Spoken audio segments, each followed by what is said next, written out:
Hey,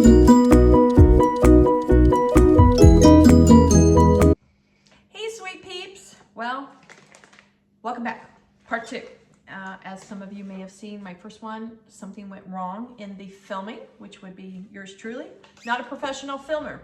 I can garden, but I'm still learning on the filming aspect. I turned into pretty much an orange Oompa Loompa, as if I had snuck away and gotten a really bad spray tan. So I ran this morning to Walmart and a couple of the large box stores, grabbed some more plants. I have this fabulous dough bowl, if you can see it, and I just lined it with a heavy contractor bag. If you're using something that is not intended as a planter, you want to make sure you line it for two reasons. One, so there's no damage to the actual bowl, and then second, it keeps any moisture from any surface you may be setting this on. So with all that, let's get started. So I've got some gorgeous plants that I picked up. I'm going to start with these jonquils. I've got a big tub here because this bowl is a lot shallower than what I worked with yesterday. So I'm going to have to take off quite a bit. Sometimes the roots come out the bottom. I'm going to have to take out quite a bit of the bottom of these plants for them to be able to fit in. And it won't hurt anything at all if they come apart because they are a bulb. You've just got to break it off, and this has got a serious root issue. So we're going to take it off the top instead of the bottom, which is very unusual. They just planted these really, really deep. This is going to be my back corner. That's where I'm going to put my height to kind of give a focal point. When you're doing this, the ones that really turn out pretty and good, you have a focal point and then everything kind of falls, maybe drapes even, just depends on what plants you're working with. So these are my really beautiful jonquils. I love yellow jonquils. I love all things spring, to be really honest. Might have too much soil in here now that we had to do that. But those are going to go here in the back corner. And then I think in front of it, since those are yellow, I'm going to add one of these really cute little primroses. They've been a commodity. Had to run around and find some and actually pop one out of the planter I did yesterday. I'm going to put this little one right up front here. You want to make sure when you're doing this that you do get soil packed all the way around them. It helps with keeping the moisture even. You can tilt it a little bit to the side. This contractor bag that's sticking out, when we're done, I'll go around and trim it, cover it with moss, maybe add some rocks so you'll never see it. So there's a cute little primrose. I picked up this super cute, I think it's cute when it comes to Easter, little jumping white bunny. It had a wooden, kind of like a weather vane. It was $5 at Walmart. Got it today, so you can grab them. I thought he'd be cute in my planter, and I just didn't want to run it, so I just taped a Ziploc on the bottom. And I think I'm going to nestle him. What do you think? Right about there? He's just cute. It's kind of like a little Peter Rabbit in the garden. Normally do these outside, so it's a little harder inside with the mess, but we shall continue. So since he's only that height, whatever I'm going to put here, I want to be lower. And I got some more of these really sweet little grape hyacinth. They're a dainty little flower, and they're also smaller and they're wispier. So they kind of give the appearance of a grass. So it'll look like the rabbit is somewhat in a grassy field. I'll probably put two of them there because I just think that's so cute. And add another one right next to it and maybe a little closer to the front of the rabbit. And it will hide the base, which I've got buried, but it will give that cute little spring grass feel. I have a tub over here. I'm just dumping all that in my kitchen sink. So there's the second one. Now those will come up, if you're not familiar with grape hyacinth, they're a sweet little purple, kind of a medium purple, almost a lavender flower. And they have all these little nodules on them. They're super cute. One of the things I love about spring flowers, I love how they smell. I absolutely adore all the scents that come with the beautiful spring flowers. Okay, so we've got a bright yellow, a white, we've got some wispy little grape hyacinth here that are lavender. I got these again. I'm calling them a Siberian iris. They're truly not a Siberian iris. but when I was growing up, my grandmother and mother both had Siberian irises, and they are the daintiest, wispy little irises. So I'm gonna pop one in behind the bunny. It's a different color. It's a deeper, more of a royal purple. Get down to the bottom here. Than what the grape hyacinth are. So they'll end up being about here, shorter than the jonquils, and be a nice little backdrop for little Peter Rabbit there. So there's one of those. I think I'm gonna add one right here. I've gotta move soil around. May have too much soil in here. I've got another one right here. So I'm gonna pop him in that corner. It's really all what you like. There's not a right or wrong. The tips that I always tell people is you want a focal point. So my rabbit and my little jonquils are gonna be my focal point. So I'm gonna put him right there. That's good. Probably have to add a little more soil back in. Okay, so we got a good start there. Then, since I've got the dark purple, the white, the yellow, a medium purple, and a deeper, I think over here I'm going to do one of these beautiful yellow primulas. It's a primrose, if you know them by primrose. I'll be cleaning the kitchen today. They're sweet, they're an old English flower. I love them. I'm gonna put one right there, kind of tilting it maybe a little bit to the side. Make sure you fill all the way around on all the sides and in front. It's just important.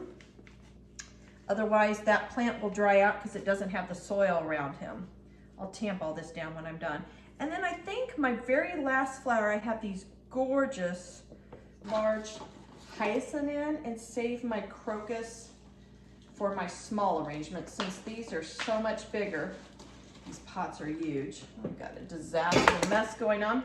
Anyway, I think I'm gonna steal a couple of these. Just gonna break them apart, get some of the soil off. They are root bound, which means you see all the roots on the bottom. If these were going outside and I was expecting them to live throughout the summer, I would be a lot more careful with teasing the roots and pulling the soil off. But honestly, these kind of arrangements, you treat them like a arrangement from the florist. They're not gonna live that long. You'll probably get a good 3 weeks out of them. And so it's a disposable flower. They've been forced, so you're not, once in a while you can, but you're not able really, oh, this is still big. You're not able to plant these out in the yard and have them rebloom. So I've got way too much soil in here. Hold on, guys. Get some of this soil out. There we go. Okay, I'm gonna put these two gorgeous, and you wanna talk about smelling divine. They have the absolute best smell. So I'm just gonna add some soil back in where I took it out. If you could only see what my kitchen counter looks like right now, it looks like I'm running a potting shed. Put a little more clean soil on this side to make sure those roots are completely covered up and that they're in tight.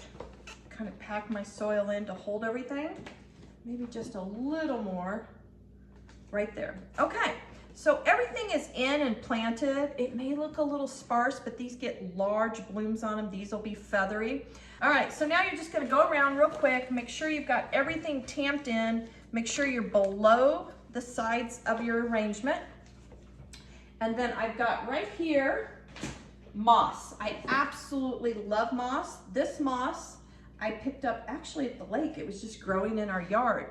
And you're just gonna lift things up. You can rip it to fill in, and you're gonna finish like that. But first I'll go around, I will cut the plastic really super tight, and then I will cover all of this with moss.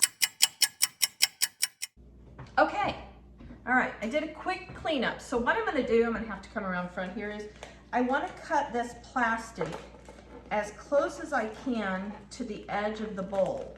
So you're just gonna run your scissors like this, being careful not to cut in your plants. Did I get a dull pair of scissors? There we go. Let me move that moss that I set there. Set that down. You're just gonna run your scissors around and get that to just the flat surface of your container, whatever that is. Guys, soil, just push it back in.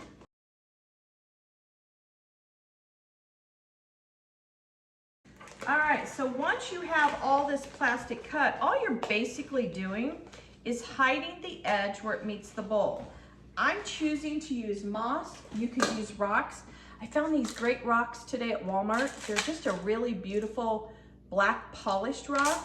They also had these really cute, I like these really small white. They were $5 a jar, so I got both. If I don't use them in this arrangement, I'll use them in something else. So now that I've got that down, I'm just gonna tuck this plastic down like this, and then I'm gonna add my moss back in, like so. Let's do this. It's hard to do when you're behind it. I'm used to being in front of it. But you're just gonna tuck your moss down along the edges, so that's what people see. So when they're sitting at the table, there's this beautiful finished edge going around, and you don't see any of the black plastic, and that is the goal of the moss. I will tell you, if it's something that's a very favorite, you don't want any damage, moss will wick moisture. So if you don't want any moisture coming out to like this wood container, I would suggest using rocks around the edge, not the moss. This is an old antique dough bowl. It's probably seen more use than you and I could ever think of. So I don't have any concern whatsoever about it getting a little moisture because it's had a lot of dough in it in its life. So I'm just back here adding moss. I'll come around to the front. I'm gonna tuck this down in, just turn it and roll it down like that. And then I'm just gonna add moss in all the areas that it needs it. And you can just rip it to go around the flowers like that. It's just super cute. Get that down there. I think we need another little piece there. Once you get it all covered with the moss, I would suggest lightly watering everything in. You don't want to really do that till you have your cover over it because the soil might float. This just gives you a little top cover to hold the soil in place where it is. I'm going to get some under this bunny here. Like that. You can also add in some really cute little rocks if that's what you like. So I'm just about done with this one. In the next video, I'm going to do one that's just the small little arrangement. So if you don't want something so big or you don't have a lot of extra space, then that's the video for you. But this gives you a good idea. Pick the flowers you like, pick the color combination you like. You may already have an Easter bunny laying around. If not, check the craft stores.